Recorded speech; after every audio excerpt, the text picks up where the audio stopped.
Well, it's a warm one today. It's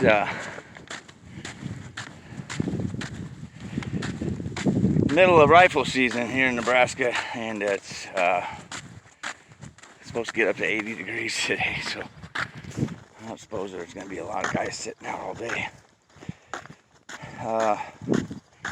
So we got a new toy we're going to be sighting in today, and it's been a long time coming. I've wanted to do this for a while, but just haven't done it. So I guess now we're gonna get it done. Last year I wanted to get this, and then all the stuff going on with ammo and everything, I couldn't find primers or anything to shoot it, so I just waited. And this year we got everything we need, so we bought it, and we're gonna get it sighted in today. So we got a new muzzle loader.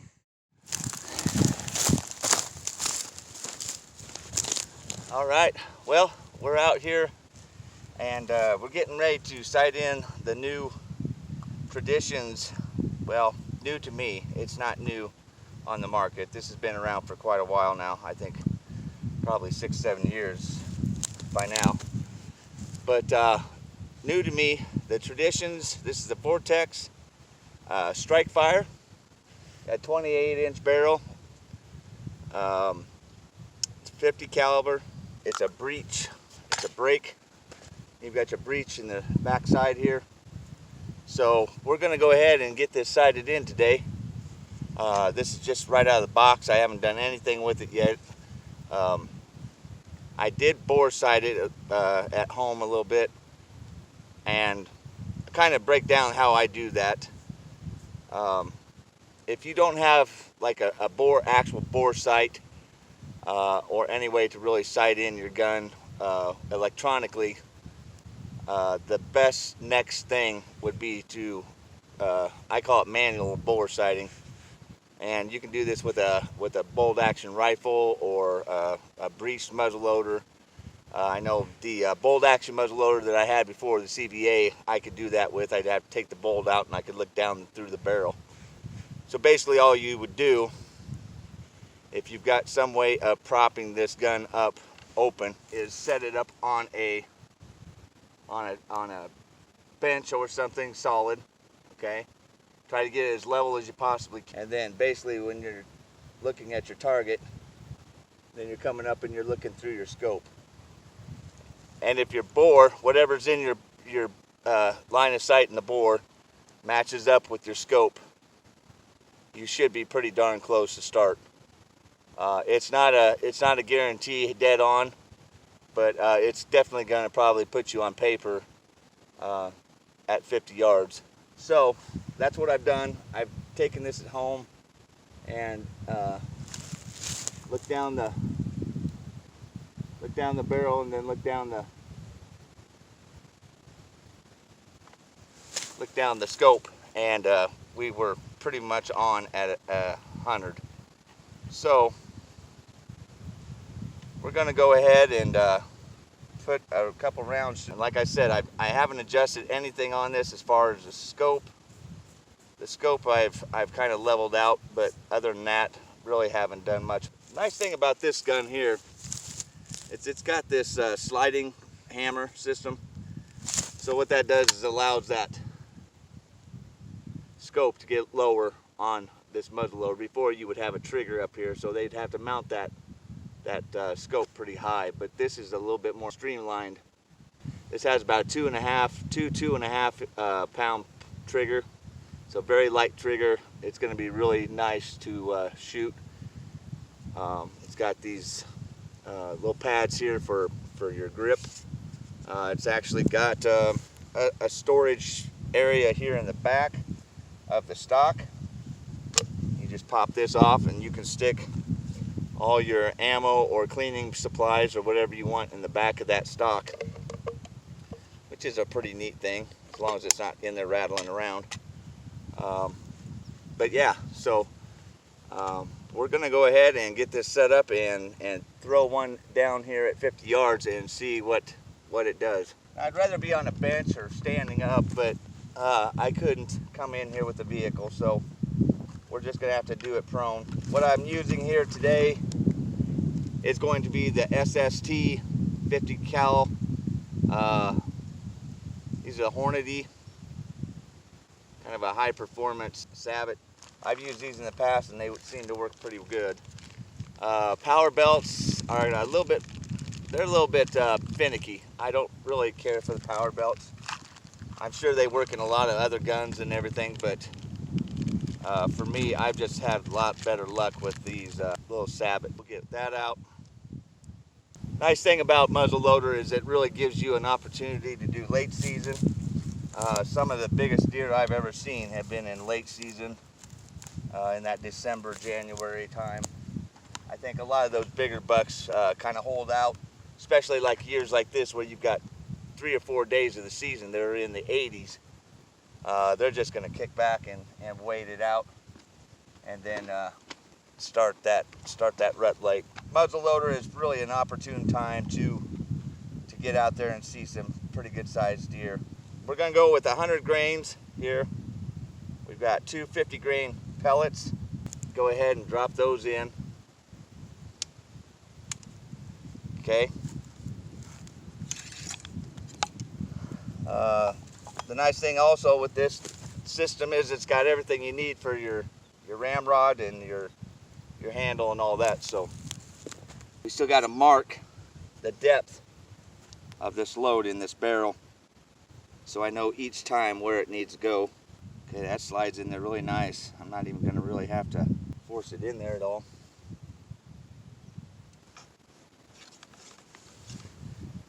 And we just push it down until it stops. Okay, now what I need to do here is mark where that rod stops, so I know that I'm loading it each time the same depth. If you don't get your sabot set on your powder, you're gonna get some double strikes, and that's not ideal. So yeah, we'll just mark this, and then I'll get some tape or some paint to mark that a little bit more. We've got that marked, so we've got our loads in there. Now, one of the things that I would recommend is you shoot with your rod and everything in the gun the way you're going to have it in the field. Get used to keeping that rod in its right place, because you're going to end up dropping it, laying it down. Not only that, but the gun will shoot differently probably with that not on there. So what I'm using for primers, I just bought these last year. That was the only place that had them, and it's the only type that they had, was the Winchesters for shot shells. These probably are not the best option. They do make some of these just for muzzleloaders. I know like 777 makes them, and I don't know, Traditions probably makes their own. But anyway, that's what I've got, so hopefully these work. The sabots that I'm using today are a 250 grain with 100 grain powder behind them.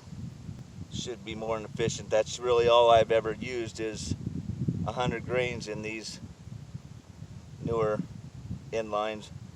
So we'll go ahead and load this up. Now this guy's 2 safeties. Once we put our primer in there, we got a safety here, and then we also have the slide for the hammer cocking mechanism here. The nice thing about this is once you cock it, if you want to let down, you just push on this little button here and it slides back, and then you're in safe. It's not going to shoot. So all right, we are shooting uphill a little bit, so probably not ideal, but got a little bit of a breeze left to right. Hopefully you can hear me here. The wind's kind of a little breezy today, so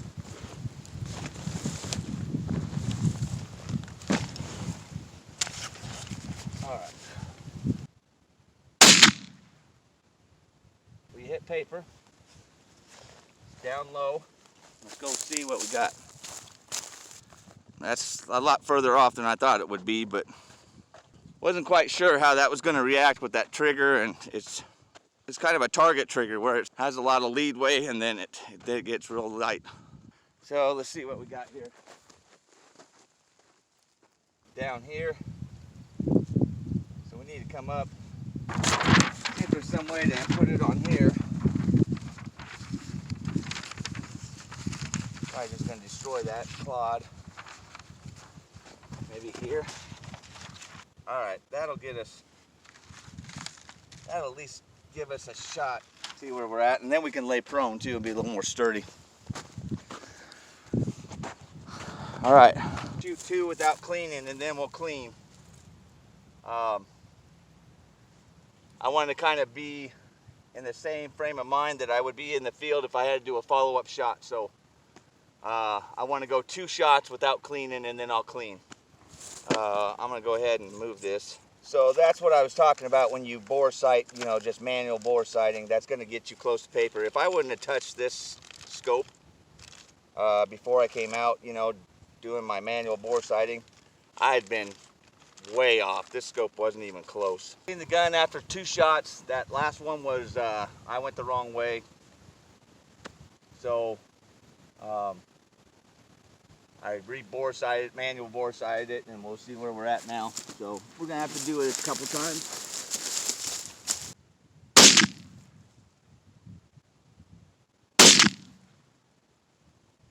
So we're on paper there, pretty close. I'm gonna go ahead and adjust it because we're gonna clean it. 2 or 3 clicks low and 1 or 2 clicks right. Well,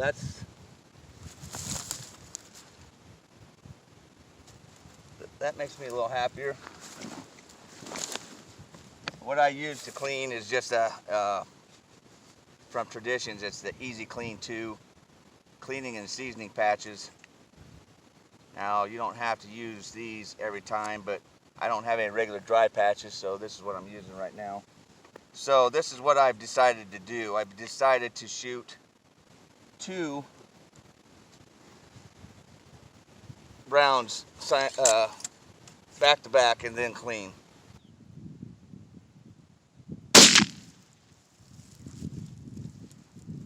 Well, that's a good sign. Paper move. So, but that one hurt. Get a little more kicky now. So in 4 rounds, wow, the sabots are landing clear out here. Boom, boom. You can tell anything by where your sabots land, but those are spaced out there pretty good.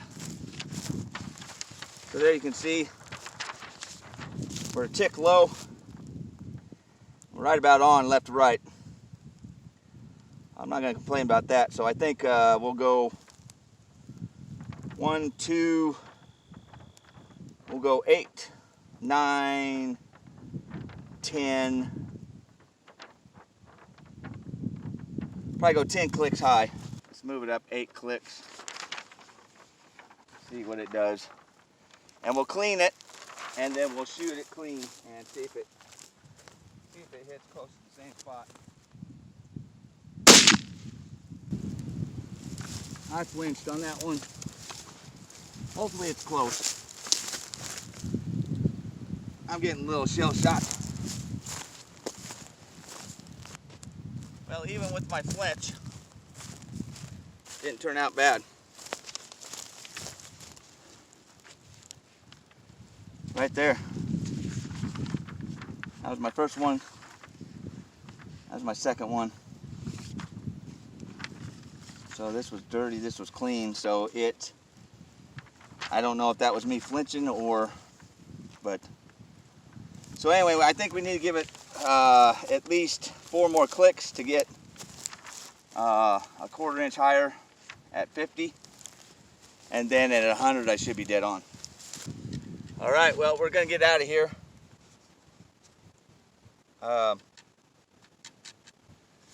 Really impressed with this this rifle. Shoots very well with just the stuff that I had. I may have to upgrade primers eventually, but for now they work fine. I never had didn't sound like there was ever an issue with a shot or percussion. So everything was solid and crisp. And it's a nice gun. It's really light. This gun here is 6 pounds, 6.5 pounds, something like that. So it's very light. It's very easy to walk with. We'll end up getting a strap to put on it, but other than that, yeah, it's not that bad of a kick with this. I thought it would probably be a little worse with as light as it is, but the balance of this thing is pretty good. So you don't really, you know, after shooting 4 or 5 times, I'm starting to feel it now. But my form's probably not the best either. So anyway, we got it on paper at 50 yards. We're a 1/4 inch. Well, actually, we're right at the bull, left to right about 1 inch. And I'm going to go ahead and click this up another 4 to give me that even at 100. So yeah, we should be good to go as long as I do the same thing over and over. We need to clean it, and then we'll go home and re-clean it, get a good clean on it, and then we'll be ready for season come in December. So hope you enjoyed this video. If you're interested in muzzle loading at all, this is a really good option. Cost wise, I got this around 400, 420, 429, something like that, 430 with the scope and everything. So you can get into this fairly reasonable. You can go up from there, you can go down from there. There's a lot of options, but for what you get with this gun, I think it's definitely a one to look into. Check out the Traditions lineup. They do have a new one here that has a brand new system, like an in-lock system where there's no breech plug. You just use a primer or a plastic sabot that takes care of everything. It takes the place of the breech plug and everything. So you just carry those around. Cost-wise, I'm not sure what the effectiveness is of them, but anyway, that's another option for you. But I just went ahead and went with this one. This is going to be more than sufficient for what I'm wanting to do, and for the money, I was pretty pleased with it. So get a chance, check out the Traditions. This is the Vortek strikerfire, and yeah, got any questions, leave them in the comments, or any anything you want to add in the comments, go ahead and leave your comments in the comment section, and I'll read all your comments, either give you a like or give back to you in some way or form. But hopefully you enjoyed this video. Thanks for watching Public Eye Outdoors. Subscribe, share it with your friends, give me a thumbs up if you like this video, and we'll catch you on the next video. Stay safe out there in your hunts, everybody.